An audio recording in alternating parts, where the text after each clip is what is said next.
GaryCon basically reconnected me with gaming in a way that really felt good. I got to reacquaint myself with a lot of people who knew me as a kid, or who I knew in passing, right? So I got to make friends with a lot of my dad's people who worked with my dad, right, and get to meet them as an adult and work with them, which was great.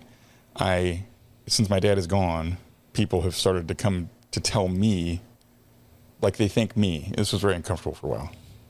They thank me for D&D, and I'm like, I'm not the guy, right?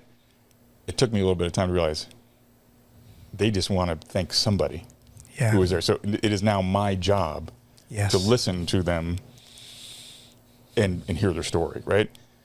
And my God, that's amazing. How many? It's really the privilege, cool. right? It is. Yeah. Yeah, I'm really honored that I get to hear those stories. Like I was telling you, your dad saved my life. This game saved my life. If it wasn't for him, I wouldn't be here. Or I played and now I met her and here's our 3 kids, or whatever it is, right? All these great the positive impact that D&D had on people's lives, and all the good that it has done is humbling, right? And so I feel very honored to be able to help carry on my father's legacy, right?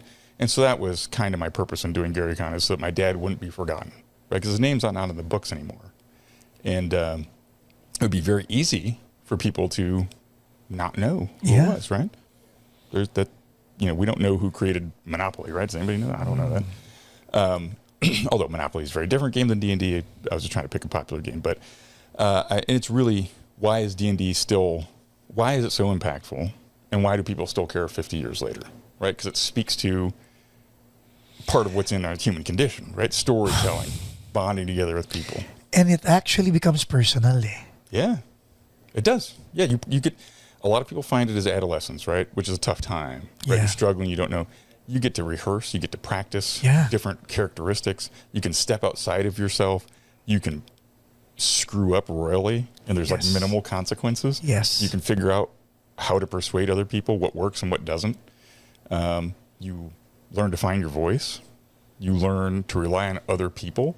You learn that other people have different skill sets than you, and that's okay. And like, teamwork makes the dream work, whatever. That's it, right? Teamwork makes you stronger.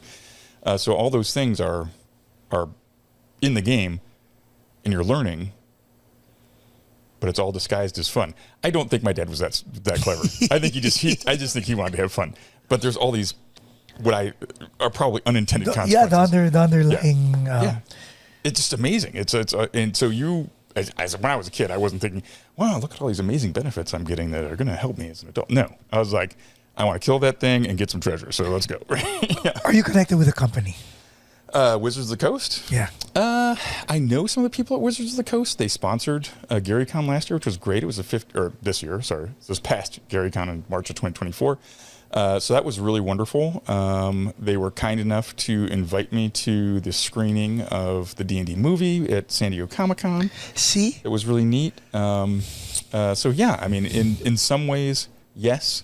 But in other ways, no. Like they haven't said, hey, we'd like you to come work on a project or something like that. None of that. Huh? Yeah. So, and that's all right. I mean, that's okay. It's they're a big company owned by Hasbro. Yeah. Right. So they have shareholders. They're not focused on legacy. They're focused on what's going to attract people now, what's going to help the bottom line, where's the return on investment. They're not sentimental like the fans. Exactly. Right. But D&D is different than selling toys or, board games or things like that. So there is room for nostalgia and sentiment, right? And a lot of smaller companies take advantage of that, and I'm the beneficiary of a lot of that through GaryCon. And sure, we celebrate, it started off as a celebration of my dad's life, right? And remembering him. But all the people who were coming there, I thought, well, let's honor them too, right? And then some people, unfortunately, it's been a lot of years, right? More and more people are no longer with us, like Jim Ward and Janelle Jacquet. Are there new people coming in, though? Yeah, tons. So there's tons of new designers, and I get to, so that's the thing, is we kind of salute the, we honor the past and salute the roots, of what's going on. So Kelsey Dion, I was just talking to her today. Her company, the Arcane Library, they made Shadow Dark was very popular, right? And it's a, what's funny is, and she laughed at this, is she's like, because we were talking about how the game has changed over time, right? Yeah. So I'm going to go back and tell a little story here. So for the 50th anniversary of D&D, I was thinking, well, what would be cool? What could we do that would really celebrate the 50th year? And I was like, wait a second. Why not play all editions of D&D in the same scenario as the same character? So I said, that would be pretty cool. So I said, okay, well, how are we going to do this? And I sat down with my friend Andrew Perry, who's been DMing for like 40 some odd years, right? Since he was a kid. And he knew my dad a little bit too.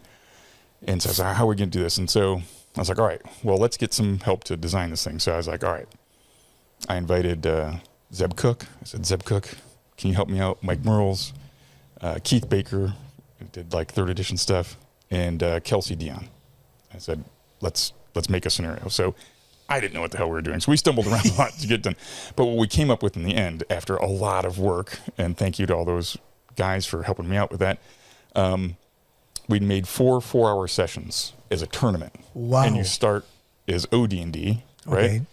So it's a team of 8, and you would just come in the night before, you draw a rune from the bag, and that was your character.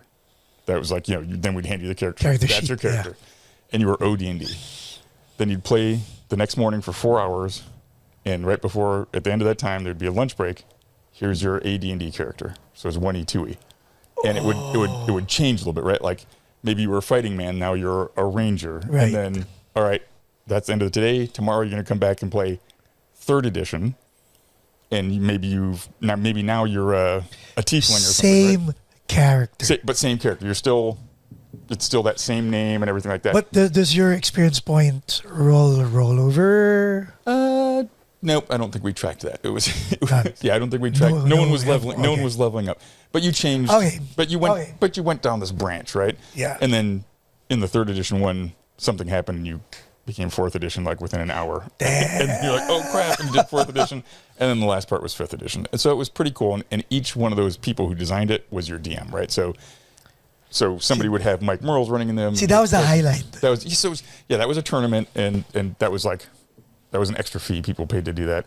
So that was really cool, or to take that on the road, because it was so successful. I mean, there's people who are like, that was the best experience I've ever had in my 40 years of gaming. This was like, I want to do more.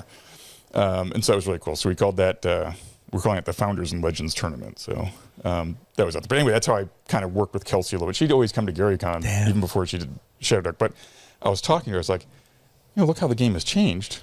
You DM'd OD&D all the way through to 5e in the tournament. And she's like, she said, it's pretty weird. I'm meeting young people now. She's like 30, so she's a young person too. She's young, yeah.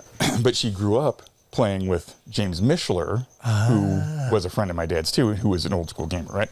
So that was her DM. So she kind of learned from the old ways. And so she's like, there's young people who are like, I never knew D&D could be like this. She's like, actually, it's kind of just a throwback to like the old ways with some new little twists on it. And I was like, what's old is new again. And she's like, it totally is. It's just like, fashion or music or anything else, right? It just goes in circles. Right? And so she's having wild success. And I talked to her today, and she's sponsoring GaryCon for 2025 because they're doing a big Kickstarter and doing some stuff. And, she's like, GaryCon has always been good for me. It's kind of where I cut my teeth and where people showed some love for Shadow Dark. So I really want to give back to GaryCon because that's my people, that's the people who do that. And, same thing, Chaosium, it's their 50th anniversary in 2025. And so they're kicking off their 50th anniversary at GaryCon. They're going to be doing some special stuff there as well.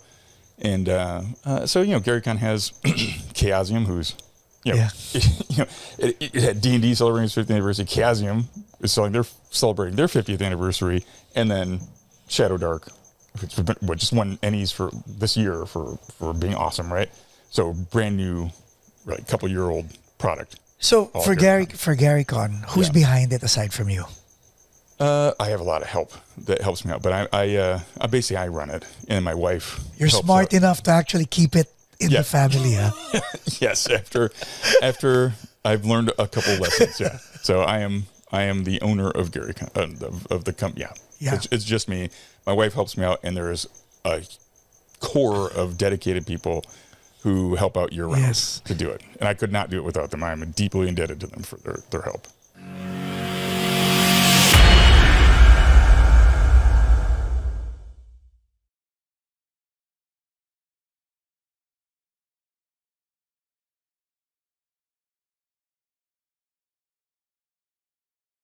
Visit AbbottEServices.com for fast medical transcription service. This podcast episode is brought to you by AB Music Creative.